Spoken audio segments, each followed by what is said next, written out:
नमस्कार, वीकेंड आ पहुंचा है। आप सभी का स्वागत है पावर ब्रेकफास्ट में। आपके साथ मैं हूं नेहा आनंद। आइए देख लेते हैं कि फ्राइडे मॉर्निंग अंतर्राष्ट्रीय बाजारों से किस प्रकार के संकेत दिख रहे हैं। तो एक बेहतरीन शुरुआत होती हुई दिखाई दे रही है। स्टिक्स निफ्टी जहां 66-67 अंकों की स्ट्रेंथ दिखा रहा है, वहीं डाउ फ्यूचर्स भी 30 अंकों की मजबूती के साथ अपने आप को हरे निशान में टिकाए हुए है। Flat to positive trade Nasdaq futures में दिखाई दे रहा है। और बाकी जितने एशियन मार्केट्स हैं, निके की अगर बात करें तो 200 अंकों की स्ट्रेंथ वहां है, और दूसरे भी जितने मार्केट हैं वो ऑलमोस्ट आप कह सकते हैं आधे से 1% की मजबूती लेकर खुले हैं। अच्छा सरप्राइज कमबैक तो हमने कमोडिटी मार्केट में देखा, फिर चाहे सोना चांदी हो, कच्चा तेल हो या बेस मेटल्स।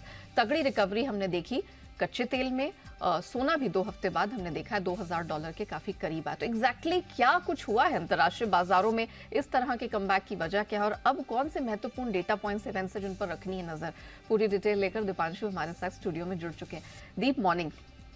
चौतरफा कमबैक दिख रहा है, लेकिन सवाल वही है, is the comeback here to stay? कौन से डेटा पर नजर रखनी है? और ऑफ कोर्स जो डेट सीलिंग पर तो अहम वोटिंग जारी है, तो क्या हो रहा है एग्जैक्टली? फाइनली थोड़ा खबर पर अच्छा रिएक्शन आया। हम जैसे कल भी बात कर रहे थे कि डेट सीलिंग आपकी क्लियर हो गई, आपको इसकी इतनी बड़ी चिंता बनी हुई थी, क्लियर मेजॉरिटी के साथ कोई अड़चन नहीं आई, फिर आप क्यों नहीं रिएक्ट कर रहे हैं? तो शाम को अमेरिकी बाजार ने डिसाइड करा कि चलिए थोड़ा रिएक्ट किया जाए, और अच्छा खासा रिबाउंड आपने आते हुए देखा। शुरुआत थोड़ी सुस्त हुई थी, बट ऑलमोस्ट पहले 10-15 मिनट की वीकनेस के बाद आपने देखा कि जबरदस्त रिकवरी अमेरिकी बाजारों में आई, और फिर थ्रू द डे गेन्स उन्होंने होल्ड ही करी। इनफैक्ट निचले स्तरों से अगर आप देखें तो डाउ 350 अंक सुधर कर करीब 150 अंक ऊपर बना। इंट्राडे में तो ऑलमोस्ट 450 अंकों की रिकवरी हमने डाउ में देखी थी, तो अच्छी खासी बढ़त वहां पर आती हुई दिखी। अच्छा सुधार निचले स्तरों से था। नैस्डैक पर भी हमने देखा लगातार वैसे तो पॉजिटिव मोमेंटम बना हुआ है। कल भी नैस्डैक की लीडरशिप बरकरार थी। लीडरशिप आईटी और सेमीकंडक्टर शेयर से ही आपको आती हुई दिख रही, इसलिए ऑलमोस्ट 1.25% ऊपर आपको नैस्डैक भी बंद होते हुए दिखा। कुछ आईटी दिग्गज थे जो जबरदस्त एक्शन में थे। एप्पल और मेटा, इन दोनों शेयर्स में आपने बढ़िया खरीदारी देखी है। एप्पल अपने एआई प्लेटफॉर्म या एआई से संबंधित कारोबार पर कुछ अपडेट्स देने वाला है, तो उसको लेकर बाजार में थोड़ा एक्साइटमेंट बना हुआ था, जिसकी वजह से ये शेयर भी काफ़ी एक्टिव आपको होते हुए दिखा। एनर्जी में रिबाउंड था, और इसकी वजह से भी बाजार को बढ़िया सहारा मिला। Energy sector as a whole कल लीडरशिप दिखा रहा था अमेरिकी बाजारों में। ऑफकोर्स डेट डील, इसकी एक बड़ी राहत हमने आती हुई देखी ही है। साथ ही यूएस कांग्रेस ने तो अब मंजूरी दे दी है। यूएस सेनेट में भी फिलहाल जैसे हम बात कर रहे हैं, डील के अलग अलग पहलू पर वोटिंग जारी है, और फिर फाइनल वोट आज ही हो सकता है। अमेरिका में ऑलरेडी करीब रात के 8:30-9 बज रहे हैं इस समय, बट माना जा रहा है कि देर रात तक ये वोटिंग प्रोसेस चलेगा, और फाइनल डील पर भी आज ही यूएस की सेनेट वोट कर सकती है। तो एसेंशियली आज ही इस बिल को फाइनल मंजूरी अगर सेनेट की मिल जाती है, तो सिर्फ बाइडेन साहब के हस्ताक्षर का इंतजार है, जो एक मेयर फॉर्मेलिटी है। तो जो 5 जून को बात की जा रही थी कि US will run out of money, वो अब नहीं होने वाला है, ये क्लियर आपको दिख रहा है। सेनेट की भी वोटिंग डिटेल्स जैसे आएंगी आपके सामने हम रखेंगे, बट एसेंशियली ये डेट डील को लेकर जितनी भी चिंता थी वो अब चली गई है। तो अब क्या नई चीज है जिस पर अमेरिकी बाजार फोकस कर रहे हैं, वो है उनका जॉब्स डेटा। मई महीने का जॉब्स डेटा आज जारी होने वाला है। माना जा रहा है करीब 1.8 से 1.9 नई जॉब्स जोड़ी जा सकती हैं, 9 लाख नई जॉब्स जोड़ी जा सकती हैं। पिछले महीने करीब 2.5 लाख नई जॉब्स जोड़ी गई थी, तो वहां से गिरकर 1.8 से 1.9 लाख का आंकड़ा आ सकता है। बेरोजगारी 3.4% से हल्की बढ़कर 3.5% पर आने का अनुमान है। तो देखते हैं कैसा जॉब्स डेटा आएगा। जैसा कि हम पिछले कुछ दिनों से बात कर रहे हैं, बाजार ऑलरेडी प्राइस इन कर रहे हैं कि शायद जून महीने में रेट पॉज हो सकता है, जो 14 महीने की फेड की पॉलिसी है। बट ये डेटा काफी अहम रहेगा फेड पॉलिसी का इंडिकेशन देने के लिए, अगर जॉब मार्केट में आपको असल में सुस्ती देखने को मिलती है या नहीं, तो उस पर बाजार की नजर बनी हुई है। 10 साल की यील्ड 3.6% के आसपास स्टेबल है, कोई वहां पर मूवमेंट नहीं आ रहा है। यूरोप में भी कल आपने बढ़िया रिबाउंड देखा है, 1 से 1.25% तक की तेजी यूरोप के बाजारों में भी आती हुई रखी। यूरोपियन यूनियन का कल इन्फ्लेशन डेटा आपको आते हुए दिखा है, काफी बढ़िया डेटा आया है। अप्रैल के 7% से गिरकर मई में यूरोप का इन्फ्लेशन 6.1% का है, तो बड़ी गिरावट हुई है। बाजार ने 6.3% का अनुमान लगाया था, तो उसके मुकाबले भी अच्छा डेटा आया है, तो यहां से भी यूरोप के बाजारों को सहारा मिला। बट ऑफ कोर्स जैसे आप बता रही थी, बड़ा एक्शन हमने कमोडिटी बाजारों में आते देखा है। चौतरफा रिबाउंड अक्रॉस कमोडिटीज आपको दिखा है। एनर्जी ले लीजिए, मेटल्स ले लीजिए, गोल्ड एंड सिल्वर ले लीजिए, और डॉलर इंडेक्स में गिरावट का भी इसका योगदान था। डॉलर इंडेक्स 103.5 पर आते हुए दिखा है। इंट्राडे में 3 महीने की सबसे बड़ी गिरावट आपने आती हुई देखी, जिसकी वजह से बाकी सारी कमोडिटीज़ में बढ़िया उछाल था। ऑफकोर्स ओपेक की बैठक है संडे को, उससे पहले कच्चे तेल में भी हमने रिबाउंड आते हुए देखा है। 2.5-3% उछल कर फिलहाल ब्रेंट आपको $74 के ऊपर दिख रहा है। देखते हैं क्या सहमति बनती है। कई सारी रिपोर्ट्स आ रही हैं दोनों तरफ के प्राइस एक्शन को लेकर, आउटपुट कट होगा या नहीं उस पर। इसके अलावा सोना भी अब $2000 के करीब आ रहा है, 2 हफ्ते की ऊंचाई पर आपको दिख रहा है। बेस मेटल्स में रिबाउंड है, कॉपर और एल्यूमिनियम भी 2 हफ्ते की ऊंचाई पर आ गए हैं, और ज्यादातर एग्री कमोडिटीज भी काफी एक्टिव हैं। तो across asset classes, specially equities, कल हमने एक अच्छा रिबाउंड देखा है। डेट डील की चिंता खत्म हो गई है। अब देखना पड़ेगा यूएस का जॉब्स डेटा कैसा आता है। चलिए, तो कुछ अच्छे ट्रिगर्स और अच्छे क्यूज बनते हुए दिखाई दे रहे हैं हमारे मार्केट्स के लिए। एटलीस्ट विदेशी बाजारों से तो इसी तरह के संकेत दिख रहे हैं। धन्यवाद दीपू, पूरी डिटेल दर्शकों के सामने रखने के लिए। आइए आगे बढ़े, उससे पहले देख लेते हैं कि कल यानी कि गुरुवार को संस्थागत निवेशकों का प्रदर्शन कैसा रहा।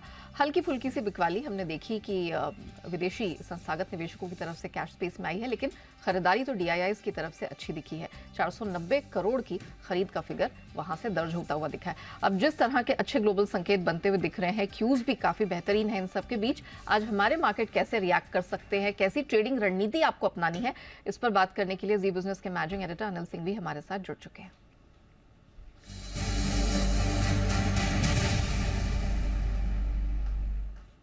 Sir good morning. सबसे पहले तो आपको जन्मदिन की ढेरों ढेरों शुभकामनाएं। आप हमेशा मुस्कुराते रहें, हंसते रहें, स्वस्थ रहें, हम सबका मार्गदर्शन करते रहें, यही हमारी ईश्वर से प्रार्थना रहेगी, कामना रहेगी। Thank you Neha, thank you so much, बहुत बहुत धन्यवाद। मैं खुशनसीब हूँ कि आप जैसे और हमारे सारे जितने सहयोगी हैं वो भरपूर प्यार देते हैं और मेरा साथ देते हैं, और बस आप सब लोगों का साथ इसी तरह आगे मिलता रहे तो मुस्कुराहट के साथ ये सफर आगे बढ़ता रहेगा। बहुत बहुत शुक्रिया आप सबका। सर आज हम देख रहे हैं कि बहुत अच्छे क्यूज आते हुए इंटरनेशनल मार्केट से, चौतरफा अच्छे क्यूज आते हुए दिखाई दे रहे हैं। क्या माना जाए सर, हमारे मार्केट्स को फिर कैसे परफॉर्मेंस एक्सपेक्ट करके चल सकते हैं? आज कैसे लेवल्स पर नजर रखनी है? चलो अच्छा है, आज कुछ कुछ अच्छा बोलने का मौका मिलेगा तो बढ़िया है, संकेत अच्छे हैं। अमेरिका में तेजी बढ़िया हुई है, और दीपक भी बता दिया है कि जो डेट सीलिंग वाला बिल है उस पर आज फाइनल एक और जो मुहर लगनी बाकी है वो भी आज हो जानी चाहिए। तो ओवरऑल संकेत अंतर्राष्ट्रीय बाजारों से बेहतर है। रहा सवाल भारतीय बाजारों का, तो हमारे बाजारों में कल हल्का फुल्का करेक्शन जरूर दिखा। थोड़ा एक्सपायरी का प्रेशर भी रहा, और थोड़ा बाकी ऊपरी स्टोर से हल्के से बाजार जो ओवरबॉट हो चुके थे वो भी हल्के हो चुके हैं। आज के लिए अच्छी बात यह है कि बाजार नई वीकली सीरीज की जब शुरुआत करें तो काफी हल्के हैं, पोजीशंस लाइट है, ये एक बढ़िया संकेत है। सबसे पहली चीज तो ये एक अच्छी है। दूसरी, इसके अलावा बाजारों की ये जो बढ़िया चीज है वो ये है कि कहीं न कहीं तेजी का जो रुझान बना हुआ है उस रुझान में एक हल्का फुल्का करेक्शन आपको जो चाहिए वो करेक्शन भी सही लेवल तक आता हुआ दिख रहा है। इन लेवल्स के आसपास से वापस रिकवरी के आसार भी बन रहे हैं। तो मेरा ये समझना आज के सेशन के लिए 18,340, 18,425 ये आपके लिए मजबूत सपोर्ट का काम करेगा, और ऊपरी स्टॉप पर 18,575 से 18,625 तक जाने की कोशिश निफ्टी की हो सकती है। जहां तक बैंक निफ्टी का सवाल है, 43,400, 43,525 ये आपके लिए मजबूत सपोर्ट का काम करेगा, और ऊपरी स्तरों पर 44,000, 44,150 तक जाने की कोशिश बैंक निफ्टी की वापस हो सकती है। तो मूड माहौल पॉजिटिव ही है, और कल और परसों 2 दिनों के हल्के फुल्के करेक्शन के बाद भारतीय बाजार फिर से एक अच्छी मजबूती के लिए और थोड़ी रिकवरी के लिए तैयार होते हुए आज आपको नजर आएंगे। जी definitely sir, thank you so much. दिन के दौरान भी हमें आपकी मार्गदर्शन का इंतजार रहेगा, लेकिन फिलहाल तो सर से क्लियरली ये संकेत मिलते हुए दिखाई दे रहे हैं कि यहाँ पर आपको बिल्कुल खरीदारी का, रिकवरी के लिए तैयार रहना चाहिए। 18,340 से 425 ये आज के लिए सहारा देने वाली बैंड होगी जहां तक निफ्टी का सवाल है, और जो अपर बैंड स्ट्रेच होती हुई 18,575 से 625-50 तक दिखाई दे रही है। बैंक निफ्टी का जहां तक सवाल है, सहारा मिलेगा इसको 43,400 से 525 के बीच में, और ऊपर ये स्ट्रेच करता हुआ 44,000, 44,150 तक नजर आ रहा है। तो इन लेवल्स पर आपको रखनी है नजर, और इसी में आपको मिलेगा कमाई का मौका। आइए अब जान लेते हैं कि खबरों के दम पर किन स्टॉक सेक्टर्स में दिखेगा एक्शन। अरमान हमारे साथ पूरी डिटेल्स लेकर तैयार हो चुके हैं। अरमान मॉर्निंग, आज मेरे पास आपके लिए 2 सवाल हैं। नतीजे तो खत्म हो गए हैं तो घबराने की जरूरत नहीं है। तो पहले तो मुझे ये बता दीजिए आज के लिए महत्वपूर्ण क्यूज कौन से हैं, ट्रिगर्स कौन से हैं, कैसा एक्शन दिखेगा? जी गुड मॉर्निंग। आज कई सारे ट्रिगर्स हैं, कुछ खबरें भी हैं आपके पास। सबसे पहले मिंडा कॉर्प, जहां पर बोर्ड बैठक में इक्विटी और प्रेफरेंशियल इशू के जरिए या फिर QIP या राइट इशू के जरिए जो है पूंजी जुटाने पर विचार किया जाएगा। एक्स डेटेक कई सारे स्टॉक्स में, इंडसइंड बैंक वहाँ पर डिविडेंड है, इन्फोसिस वहाँ पर भी डिविडेंड है, Havells, Page Industries, Edelweiss Financial Services जहाँ पे जो डीमर्जर है एडेलिस फाइनेंशियल सर्विसेज और नुवामा वेल्थ का वहाँ पर भी है, और स्टॉक जो है वो T22 सेगमेंट में भी है। फिर ग्लोबल के हिसाब से सिंगापुर में ट्रेडिंग हॉलीडे है और USA में जो मई महीने का जॉब का डेटा है वो आएगा। कोल इंडिया पर आप ध्यान रखें क्योंकि OFS का बेस साइज का लगभग 3.5x टाइम्स जो है बढ़ता हुआ दिखा है, और ग्रीन शू ऑप्शन का इस्तेमाल जो है वो करने का निर्णय लिया गया है। आज से रिटेल निवेशकों के लिए OFS में भाग लेंगे। आदित्य बिरला कैपिटल, ग्रासिम इंडस्ट्रीज पर आपको ध्यान रखना है क्योंकि इक्विटी के जरिए AB कैपिटल को लगभग 1250 करोड़ जो है जुटाने की मंजूरी जो है मिलती हुई दिखी है, और इसी के साथ साथ ग्रासिम इंडस्ट्रीज को लगभग 165 के भाव पर करीब लगभग 6 करोड़ शेयर जो है जारी करने की मंजूरी मिली है।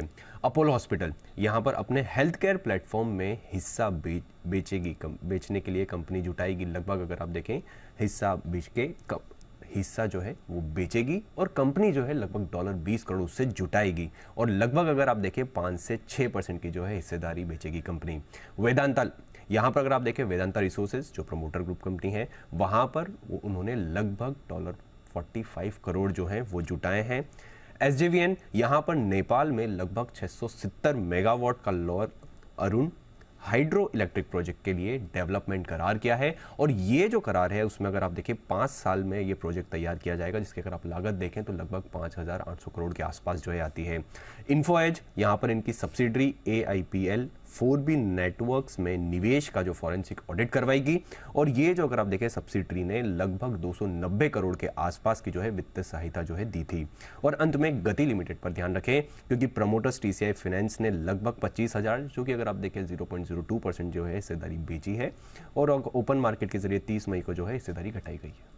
ओके, चलिए ये तो बात हो गई क्यूज की, ट्रिगर्स की, जिसके दम पर हम चुनिंदा स्टॉक सेक्टर्स में एक्शन देखेंगे। लेकिन अरमान, मई महीने के ऑटो बिक्री के आंकड़े निकल कर आए हैं, तो दिन के दौरान हमने ट्रेडिंग के दौरान तो देखा, बाजार बंद होने के बाद भी कुछ नंबर्स आए हैं, तो जरा एक हमें आइडिया दीजिए कैसे रहे वो नंबर्स। बिल्कुल, कई सारे ऑटो नंबर्स मार्केट जो है बंद हुए उसके बाद भी आते हुए दिखे हैं, जिसमें सबसे पहले टाटा मोटर्स की अगर आप बात करें तो डोमेस्टिक PV का जो हमारा अनुमान था वो उससे कमज़ोर जो है आंकड़े आते हुए दिखे हैं।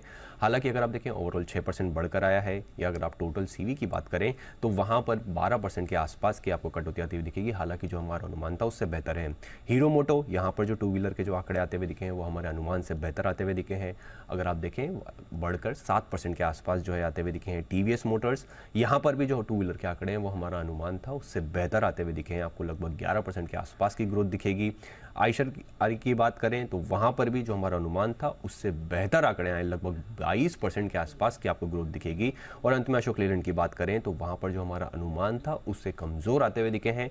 अगर आप YoY कंपैरिजन जो करें तो वहाँ पर 1% के आसपास गिर कर आते हुए दिखे हैं। तो ओवरऑल कुछ पैरामीटर्स पर आप देखें कई सारे ऐसे हैं जहाँ पर जो हमारे अनुमान से बेहतर भी आते हुए दिखे। ओके, चलिए अरमान, बहुत शुक्रिया आपका हमारे साथ जुड़ने के लिए और बताने के लिए कि आज मार्केट में कौन कौन से सेक्टर्स हैं, स्टॉक्स हैं जिनमें खासा एक्शन दिखेगा, और खबरों के दम पर कहां कहां कमाई के मौके हमें मिलते हुए नजर आएंगे। चलिए आपको बाजार का एक क्विक चेक दे देते हैं। कल हमने ऑफ कोर्स देखा लाल निशान में मेजर इंडाइसेस बंद हुए हैं। निफ्टी बैंक निफ्टी की अगर बात करें, निफ्टी बैंक 44,000 के नीचे बंद हुआ, लेकिन बहुत सारे ऐसे पॉकेट्स रहे और इंडाइसेस रहे हैं जहां से मार्केट को सपोर्ट मिला है। मिसाल के तौर पर फार्मा स्पेस, वहां पर अच्छी स्ट्रेंथ दिखी।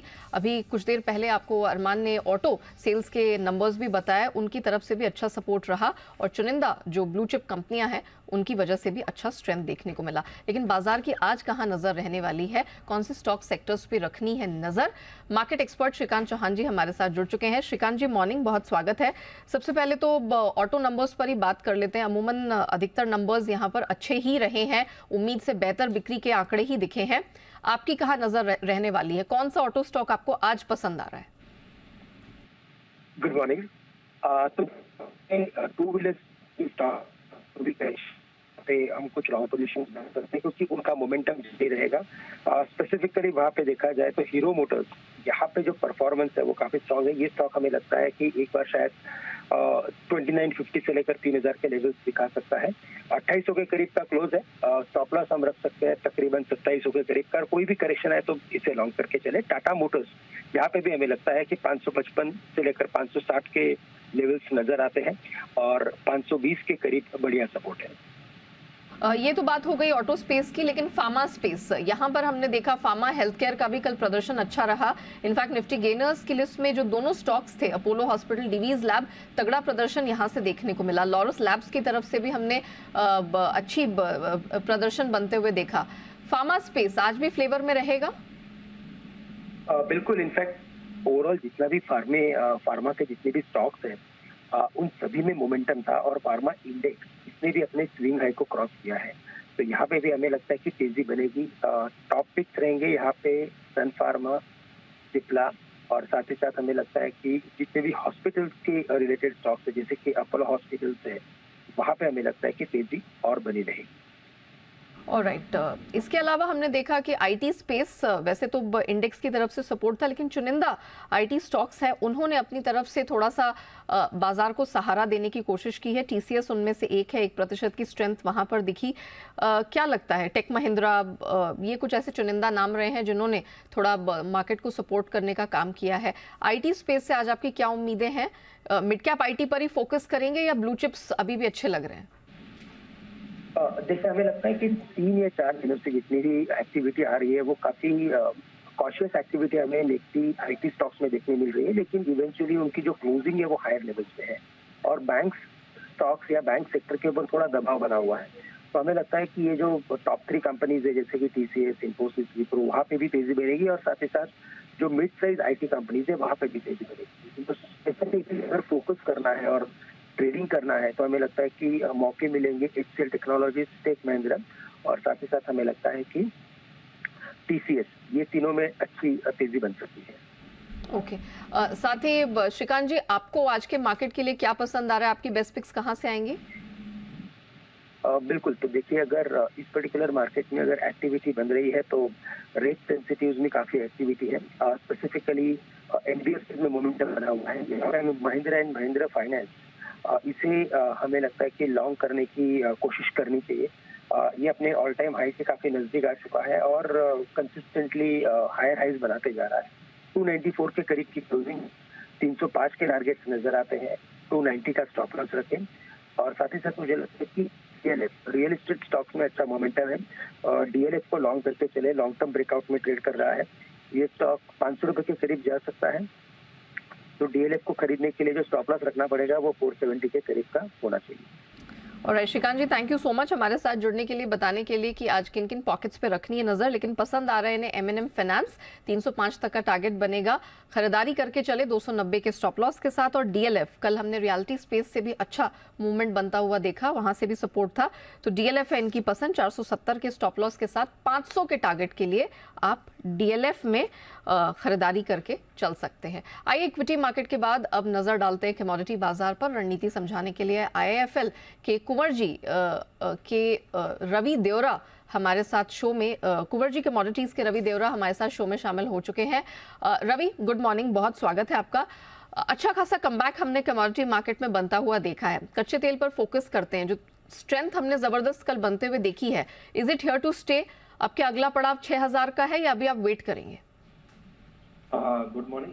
आज अहम दो डेटा जो आने वाला है ये वीकेंड एज वेल एज आज इवनिंग में, ये काफी इंपॉर्टेंट रहेगा। एक तो नॉन फार्म पेरोल के नंबर यूएस के आने हैं, तो आई थिंक मार्केट का टोटल फोकस है कल के जो रैली उसको सपोर्ट किया कि अभी कट और नो कट के बिटवीन जो अभी मार्केट में ज्यादा चल रहे, तो उसके हिसाब से कल काफी अच्छा शॉर्ट कवरिंग मार्केट में था।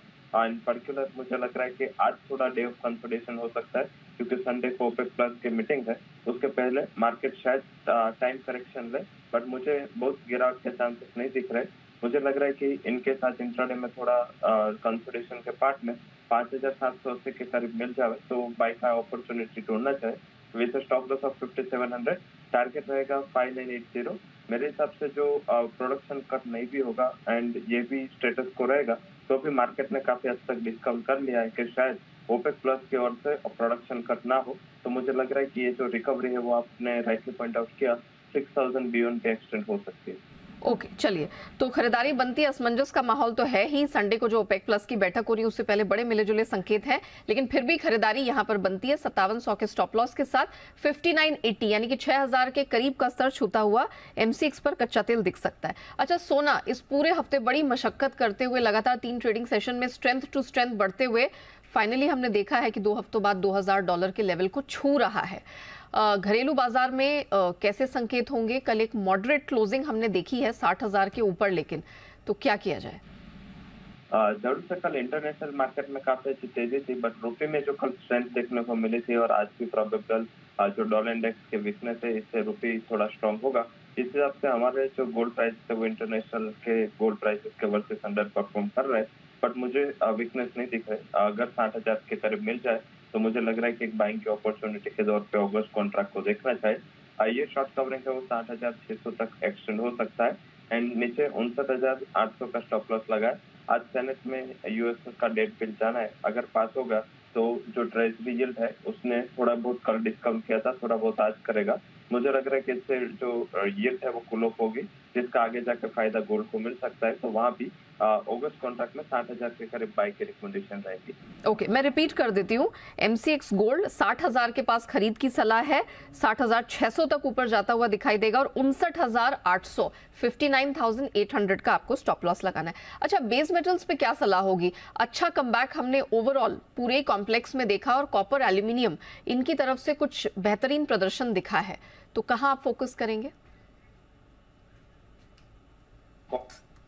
अच्छी रिकवरी थी, पर्टिकुलर चाइना का मैन्युफैक्चरिंग PMI जो कल मॉर्निंग में पॉजिटिव आया, इसको मार्केट ने पॉजिटिव लिया, बट मुझे लग रहा है कि आज थोड़ा नॉन फार्म पेरोल के डेटा के पहले थोड़ा ट्रेंड ऑफ कंसोलिडेशन हो सकता है, बट मुझे कॉपर अभी भी बेस मेटल में लग रहा है कि आउट परफॉर्म कर सकता है। 714 के करीब कॉपर के जून कॉन्ट्रैक्ट में बाय करके चलना चाहिए। स्टॉप लॉस लगा है 710 के करीब। मुझे लग रहा है कि आगे जाके इंट्राडे में आज 723 तक के लेवल दिखने चाहिए। तो कॉपर में मुझे लग रहा है कि डिस्पाइट के आज थोड़ा हेडविंड से थोड़ी डेटा के पहले मार्केट एक कंसोलिडेशन मोड में रहेगा, बट कॉपर में आउट परफॉर्मेंस जारी रह सकता है। मैं करेंसी पे आपका एक व्यू जानना चाह रही थी, सिंस आपने ऑलरेडी मेंशन भी किया कि डॉलर इंडेक्स में हमने देखा कि 3 महीने बाद एक दिन की इतनी बड़ी करेक्शन दिखी है, तो जाहिर तौर पर आज रुपए को और सपोर्ट मिलेगा। कल तो मिला ही था, आज भी मिलेगा। तो USD INR में आप क्या रेंज देख रहे हैं, क्या सलाह होगी? मेरे हिसाब से USD INR में जिस हिसाब से कल स्ट्रेंथ देखने को मिली थी, आज एक्सटेंड हो सकते हैं, क्योंकि हमारे जो मैक्रो था, इंडिया के GDP ग्रोथ के नंबर ले ले या सुबह में जो हमारे मैन्युफैक्चरिंग PMI निकल के आए थे, जो चाइना है जो अभी देखे तो वो 50 के बियॉन्ड मैन्युफैक्चरिंग PMI के लिए स्ट्रगल कर रहा है, जहां हमारा मैन्युफैक्चरिंग PMI 58 के ऊपर है। तो आई थिंक क्लियरली इंडिया एक ब्राइट स्पॉट है और आगे जाके इसका फायदा मिलेगा। और करेंसी भी जो रिसेंट वीकनेस है उसके बाद मुझे लग रहा है कि ये जो भी वीकनेस की थी उन्होंने 82 से लेकर 8280 ये पूरी वाइप आउट होनी है। 8250 के करीब उसका जून कॉन्ट्रैक्ट का कल क्लोज था। अभी भी मुझे लग रहा है कि ये फ्यूचर सेल करके चले, जब तक 8270 के ऊपर नहीं निकलता। डाउन साइड मेरा मानना है कि यहाँ से 50 पैसे की और स्ट्रेंथ आपको आज के ट्रेडिंग सेशन में आती हुई दिख सकती है। ओके, तो USD INR सेल करके चले। 8240 के पास हमने क्लोजिंग होते हुए देखी थी। ऑलरेडी हम देख रहे हैं कि ये मल्टी वीक हाइस के पास ट्रेड कर रहा है। यहाँ से और 40-50 पैसे का करेक्शन, विच क्लियरली मींस कि हम 82 के नीचे रुपए को अब स्ट्रेंथन होता हुआ देख सकते हैं। तो यहाँ पर आज हमारा फोकस रहेगा जब 9 बजे करेंसी मार्केट्स खुलते हैं। धन्यवाद रवि जी आपका हमारे साथ जुड़ने के लिए, बताने के लिए कि कमोडिटी करेंसी मार्केट में आज कैसे रणनीति अपनानी है। आइए बढ़ते आगे FIR यानी FI इन्वेस्टमेंट रिपोर्ट्स की तरफ और देख लेते हैं कि फॉरेन ब्रोकरेजेस की आज कहां-कहां रिकमेंडेशन बनती हुई दिखाई दे रही है। तो पहला तो जो एरिया है वो ICICI प्रू है। CLSA की ने इन्होंने अपग्रेड किया है, खरीदारी की सलाह दी है, टारगेट्स भी बढ़ाए हैं, 520 से 575 अब नए टारगेट्स हैं। मॉर्गन स्टैनली इन्होंने ओवरवेट का स्टैंस बरकरार रखा है 600 के टारगेट के साथ। अब बारी आती है बजाज ऑटो की। मैक्वेरी बजाज ऑटो पर इनका न्यूट्रल का आउटलुक है, टारगेट इन्होंने 4541 का रखा है। डॉक्टर रेड्डीज ADR की अगर बात करें तो बार्कलेज ने अपना ओवरवेट का स्टैंस उस पर बरकरार रखा है, हाँ, लेकिन लक्ष्य बढ़ाया है, $67 से बढ़ाकर अब इसे $70 कर दिया गया है। आइए इसी के साथ पावर ब्रेकफास्ट को हम यहीं रैप अप करते हैं, लेकिन आपको बने रहना है जी बिजनेस के साथ।